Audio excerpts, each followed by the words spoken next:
Matagumpay na naisagawa ang marijuana eradication operation noong ika-10 ng Abril 2026 sa Sitio Tagpo, Cayapa, Bacon, Benguet.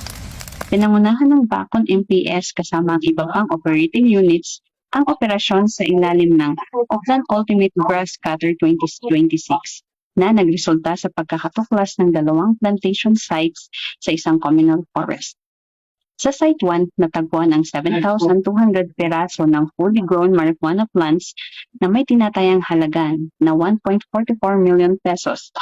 Habang sa Site 2 naman ay 4,000 gramo ng marijuana stumps na nagkakahalaga ng 4.8 million pesos. Umaabot sa kabuuang 6.24 million ang standard drug price ng mga nakumpiska.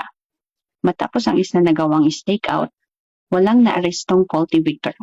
Ang mga marijuana ay dinokumento, pininot at sinunod sa lugar habang ang mga sampol ay kinuhas para sa pagsusuri ng Regional Crime Laboratory Office. Patuloy ang operasyon ng kapulisan laban sa illegal na droga sa nasabing lugar. Mula dito sa La Trinidad, Benguet, ako ang inyong PNN Correspondent Police Master Sergeant Beverly L. Pacas, alagad ng batas, tagataguyod ng Balitang Pulis.